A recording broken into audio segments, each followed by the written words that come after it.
right, so I'm going to talk today about a few things when it comes to the realm of audio music production. First off, a little bit about me. I'm James Thrower. I've been producing electronic music for 25 years now. I've always played some kind of instrument throughout my life. I've hopped around to various instruments. It's kind of been my natural affinity and talent. So I've pursued that for the good majority of my life, even dabbling into the field of audio engineering and sound, acoustics.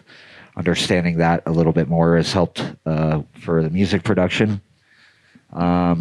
Anyways, that's a little bit about me. I also run a record label. I've been running for the last 8 years now, Sub-Element Recordings. It's multi-genre, psychedelic electronic music, a little bit of everything, psytech, psybreaks, drum and bass, psytrance, but all psychedelic. So I've been doing that. I also have recently just signed with an Australian record label that's more nighttime psytrance oriented, a little on the darker side. But I've been kind of fumbling around with the twilight sound, kind of groovy, nighttime, driving, dark, light, but all together and fun. Because at the end of the day, try not to take things too seriously. Because we can easily go down that rabbit hole. Anyways, we get back on track here. So I'm going to start first with inspiration. Inspiration, what is it? You know, how do we obtain it? Where does it come from? What can we do to spark that? Obviously, there's lots of sources for inspiration: art, nature, science, community, altered states. Thank you, sir. And then, so we have all these sources of inspiration where we can get new ideas from. Now, what do you do with that? You know, we all kind of absorb all of this stuff through life, and how do we turn that into music? I am a firm believer to record, jot down any notes, because a lot of these ideas come up at random times. Song names, for example. You know, I usually always suck with those, and they usually don't come until the very last part of the track, and you're like, what do I call this thing now? I'll just have random ideas pop in my head, so I have a long list of notes just on my phone. Now that we have these devices, you know, if you have a beat or melody in your head, you just record it wherever you're at and save that for later, because that's going to help kind of go towards the inspiration bank from your ideas. I guess getting a little into the technical area, there's a million plugins out there, a million synthesizers, a million different ways to do one thing, really. They all do the same thing. But I'd say sometimes that gives us this unlimited realm to work with. And that's where it's easy to start running around in circles, second guessing yourself. What do? I have like so many different tools. So I would advise to limit that to a few tools, really understand how to use those tools. You know, one or two different synthesizers, maybe one compressor, you know, just really learn how those work, because the fundamentals are everything. Without the fundamentals, you're not going to get anywhere. And that's the most basic thing. Just like going to school for sound engineering, they told us RTFM, read the frickin' manual. So learn how to use these tools and learn how they work, and that's how you're going to be able to navigate through there. But if you narrow down your view to a few different plugins, it's easier to get the inspiration from that. Let's see here.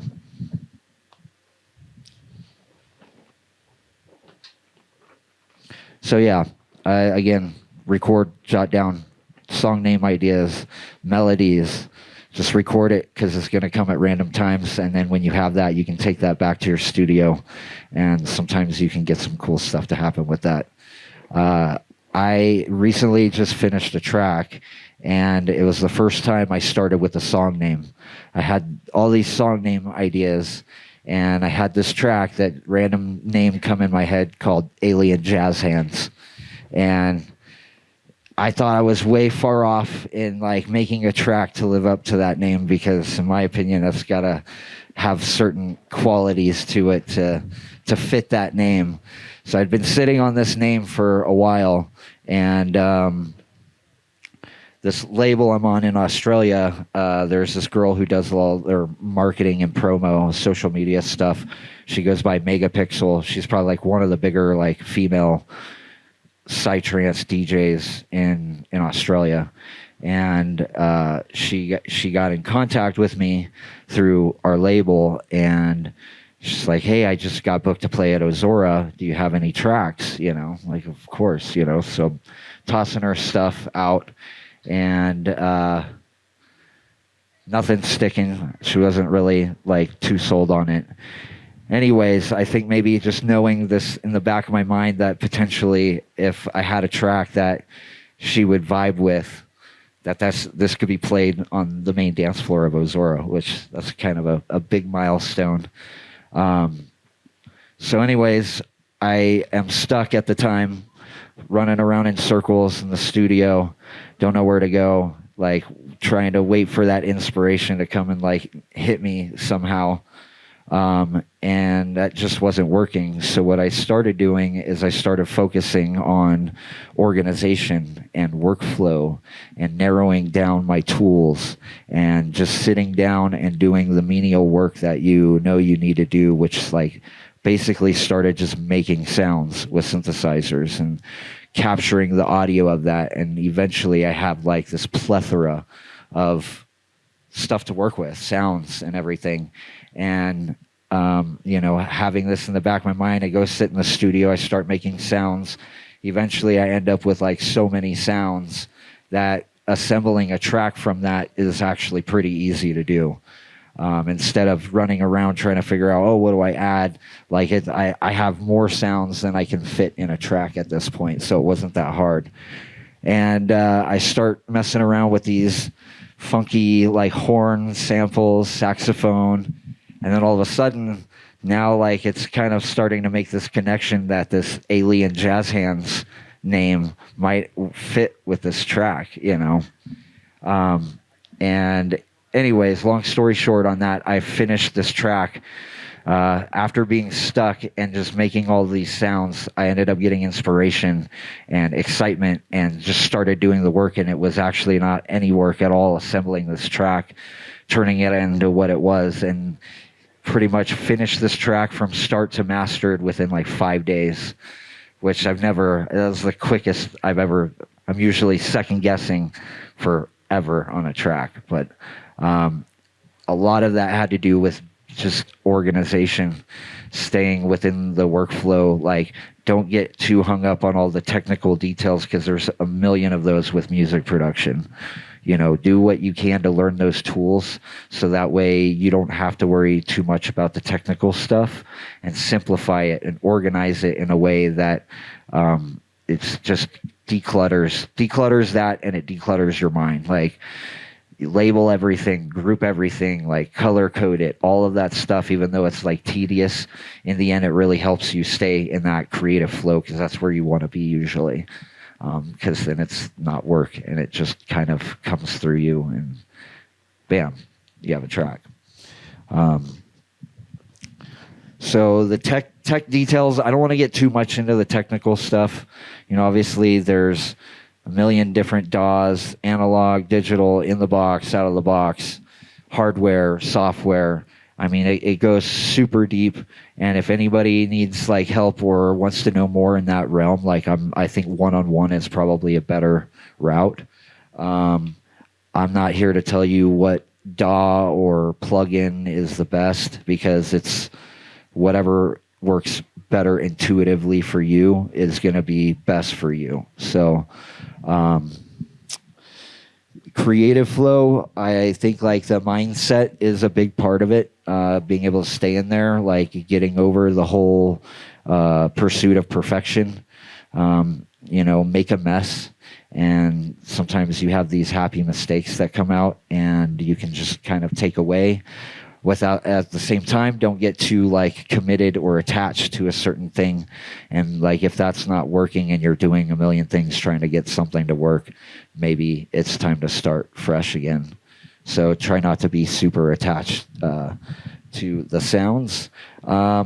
Rituals, like for listening, like if you're working on a track, a good rule of thumb for me is I like to have like different phases. So first I'll listen to it, and I'll just take a notebook from start to finish and write down all the things, because it's easy to like hear those things and then want to go fix it right away.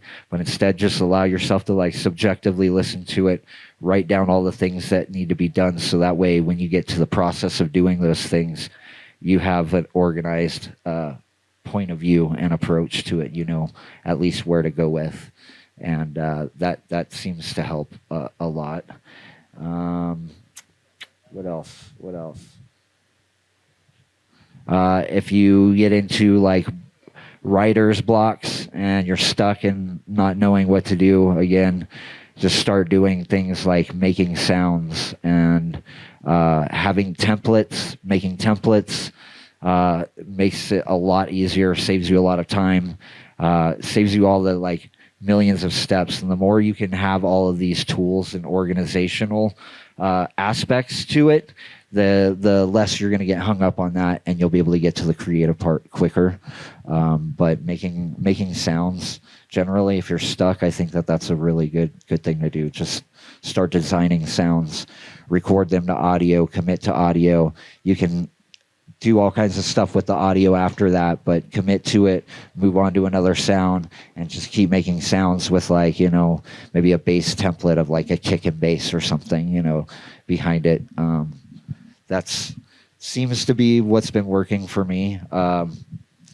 Again, like I said, I was able to get a track done in like 5 days, which is kind of ridiculous. I'll play that track for you at the end of this too.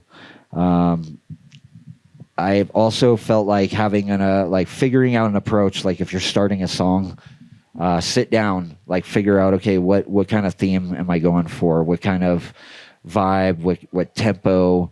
Key, like get all of those things kind of figured out ahead of time, and it gives you at least some like basic guidelines to follow through your process. I've spent many years just running around in circles, chasing my tail around, creatively trying to figure out like how to get unstuck or where to get this inspiration and excitement. And a lot of it is now coming to me now that I have a more organized approach and system set up. So yeah, I think that's getting a little close. Does anybody have any questions?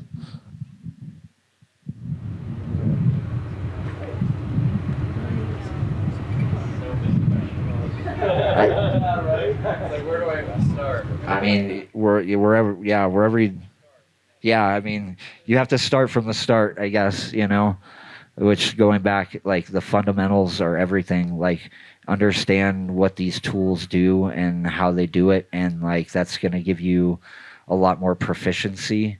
And if like with when it comes to synthesizers, find one synth that is like a go-to for you and really learn how to use that, and then you can take that and apply it to other synths. But the more you overcrowd your options, the more confusing you're going to make it, because they all have like little varying interfaces. And so just get to know one, get to know one compressor. A lot of this stuff too is like I've been learning more about perception, the way that we perceive things, and we're working on something that's the final product is just going to be audio. Nobody is seeing, like, if we tweak this knob that it's doing something to the sound, but also our eyes play tricks on us too, in the way that we look at, like, okay, if I'm going to turn this knob, I expect the sound to do this, and that can kind of muddy the water. So a lot of times when I mess around, I'll just close my eyes and just go solely off of the sound. I always thought there was a formula for everything, and there kind of is like a general place that you can get things to, but it's not a one formula fits everything approach. You set up like templates. How do you go about that? Yeah, like it's taken me a while to kind of figure out like the mixing level thing. I like a good rule of thumb, like for psytrance, my kick is at -10, is where it's peaking. My bass, I'll usually have like -13.5. With that, like, and then kind of snare around -15, synths maybe -17, -18. That's like as good as I can say for like a template wise for levels. That's like going to get me pretty close to there, and you can tweak it after that. I try not to process my kicks and bass as much as possible, especially with EQing, because then it starts to introduce like phasing issues. So I try to not process those as heavily, but yeah. And then, I'll have like a template. What I've been doing with Ableton actually is building the blocks of my music in session view. And so I have like different kick patterns, bass patterns, different variations on that. And then I'll use the rest of like the channels to like just make sounds and layer over it. And eventually, and I don't have to have them playing all at the same time, but eventually you get to a point where you make enough sounds, and then sequencing it's really easy and it flows. That's my best approach. That seems to be working pretty well lately. But having some things to motivate me, like getting signed to a record label, stuff like that, is lighting a fire under my bum a little bit. So, but I'll take the inspiration wherever I can get it. So, any more questions? Do you have any favorite sets as far as plugins that you would use for Ableton? Yeah, my two main go-tos. Well, okay, three. I'll say three are my main staples. It's Serum, Vital, and Arturia Pigments. That's a really good one. But with the new upgrade of Serum has actually got it pretty close to where Arturia Pigments is. It's very in depth. There's a lot of different macros and LFOs, and that's one of those that's like kind of got pages that you have to cipher through. Whereas Serum, everything is almost like right up front and Vital. So, yeah, those are my three main synths. But it depends, what type of sounds I'm going for too. If I'm doing non-psytrance stuff, I want like some keys or stuff like that. I'll use other plugins, but yeah. And feel free to pick my brain, like. Yeah, I've got one. When you're building a track, did you begin with the drums and sort of like layer bass and then keep going down, or do you like start from an inspiration of something else that drags you and create that part of the track later? I've encountered both situations. I've had stuff where I'm like intricately doing everything along the way.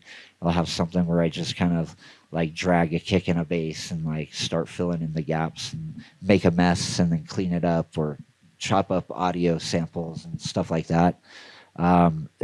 There's no right or wrong approach, but I find trying to go into it like setting your intentions beforehand gives you at least like a direction to go with, because otherwise it's really easy to just spiral out and not like know what to do, or it's good to have kind of at least a basic idea approach. I've had to figure out how, to maximize smaller amounts of time in the studio, trying to work and life and wife now, and so it's trying to balance out all that stuff in life, is just taught me how to have a more organized approach in the studio. So even if it's an hour or two, it can be an efficient hour or two. Yeah.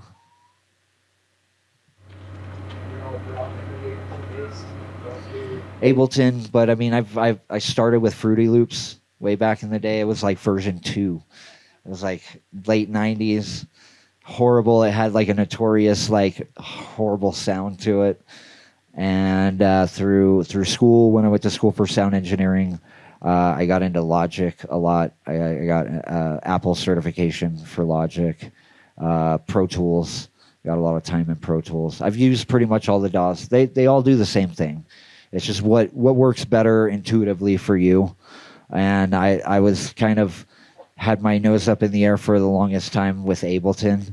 I didn't want to make that jump. But then I kind of, my eyes got open once I watched some tutorials and just to see how the workflow was, and it just made things way faster, easier. So now I'm kind of solely Ableton, but I do have hardware. I've been like kind of going back to getting into like mixing when it comes to like bands and not just electronic music. So it's like kind of mixing drums and guitars and bass and vocals and honing in those techniques too. So yeah, it's.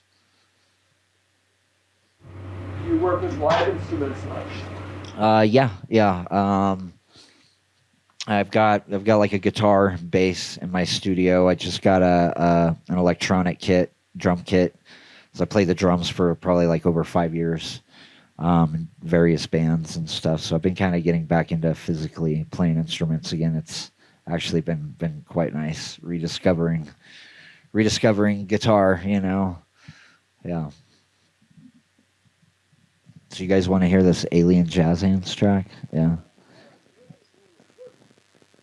You're probably gonna hear it again in one of my sets, but I'm pretty proud of this one. Some psytrance.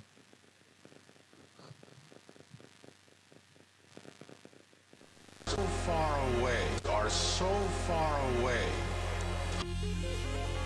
Many scientists say the stars are so far away, hundreds, thousands of light years away, that any intelligent being would take thousands of years to reach the Earth.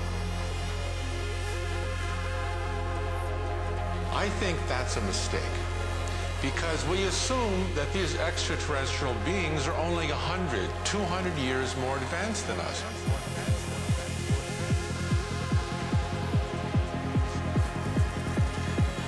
The fundamental mistake that many scientists make is that they assume that extraterrestrial beings are only 100, 200 years beyond our civilization, not thousands, millions of years.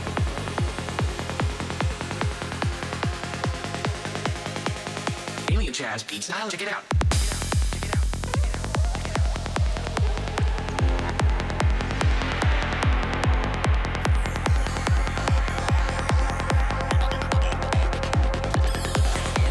Attention personnel.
million jazz hands.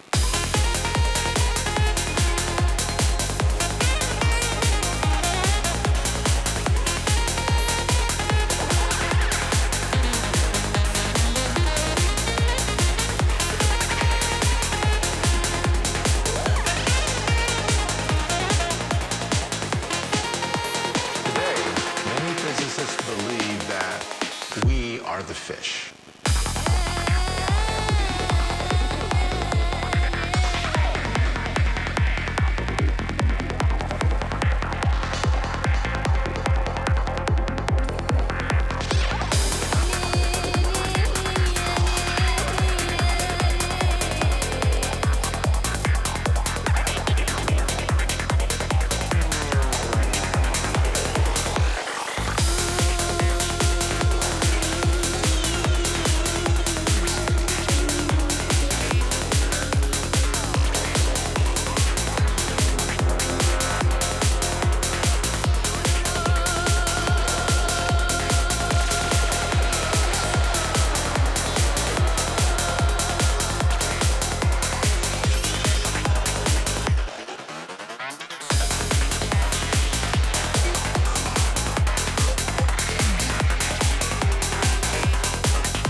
We are the fish.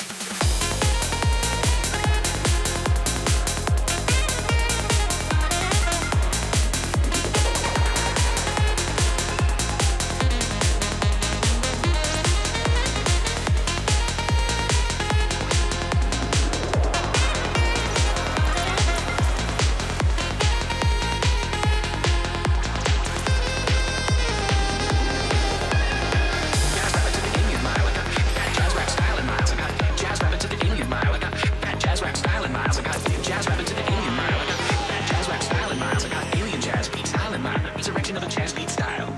Jazz rabbit to the alien mile. I got that jazz rap style in miles. I got alien jazz beat style in mile. Resurrection of the jazz beat style. Across the galaxy, going for the mile. I got a jazz beat alien while to make a monkey fresh beat when you smile. When you smile. When you smile. When you smile. When you smile.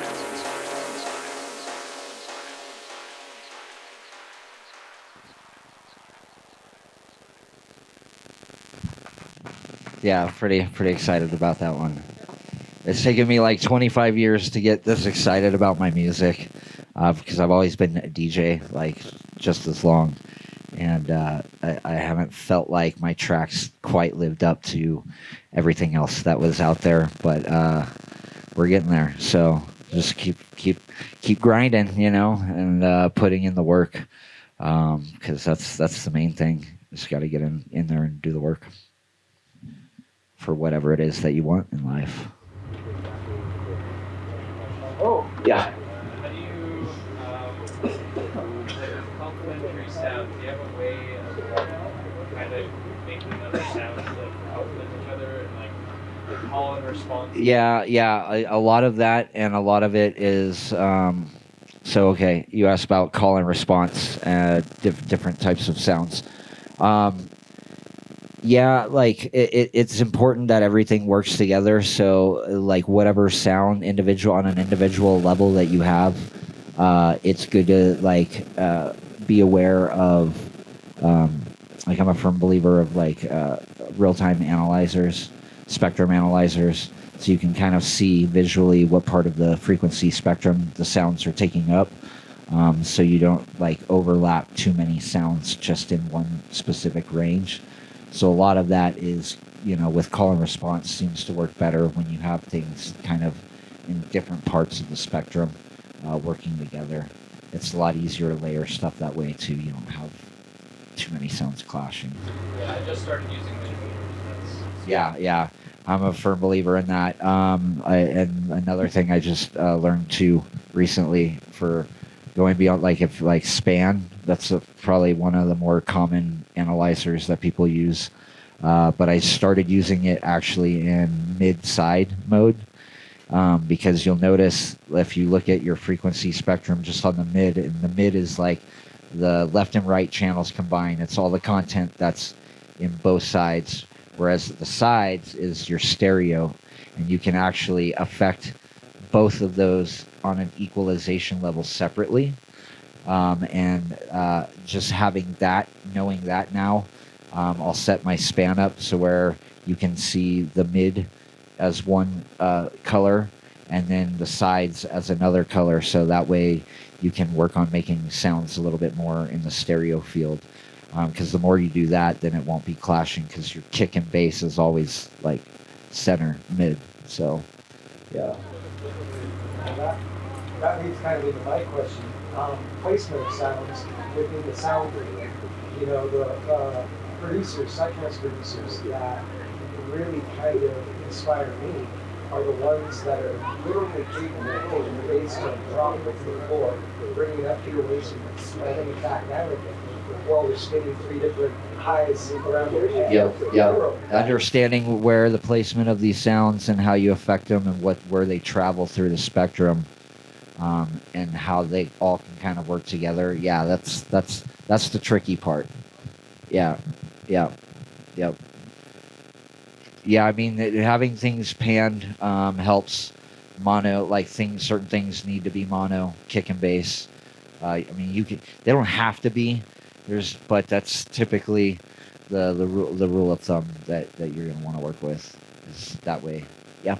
On the bass, does the bass ever? I mean, there's no rules, but there are rules, right? Does the bass ever move left and right? It really depends. Like musical genre wise, that's the thing about genres. They are the genres because obviously there's a specific formula. Now you don't have to stick to 100% of that formula, so any part of that can deviate, but you still have to have like a certain percentage for it to be considered that genre. But typically, like for psytrance, maybe like on a breakdown or something like that, you can do some cool like stereo effects. I've also heard, a little bit more on like the vein of like 140 BPM, like kind of not your typical gallopy psytrance bass line. It's kind of almost borderlining techno. There's like this sound of psytrance that's out there. They'll kind of stereoize their bass a little bit more, but yeah. But if you're going like that typical gallopy psytrance bass, usually you don't pan that out unless it's like in a little weird. Yep. Yeah.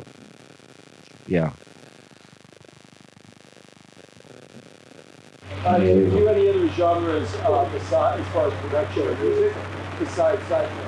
Oh yeah. Like I've always liked breakbeats. I've always been a fan of breakbeats. What else? Yeah, I mean, like just with guitar, bass, like rock kind of stuff, pop stuff. Even like some kind of reggaeton beat, like with weird synths, and I like experimenting. I think it's a good thing to step outside of your main comfort box, because you can pick up some techniques and apply it to your main thing that you want to go with.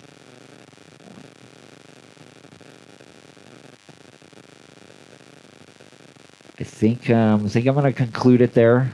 But if anybody has any questions, feel free to hit me up at any point. I also give one-on-one lessons as well for music production, as well as DJing. So if you're interested, I can work with you depending on your budget and I'd rather sit down with you and figure out like what you want to do specifically. That way I can cater the course and the materials around that. What your ideal path is, and then that'll kind of help me hone in on what we need to go over. But I can work with you like anywhere. Depends, like usually around $50 an hour. So, all right, guys. Thank you guys for being here. Appreciate you.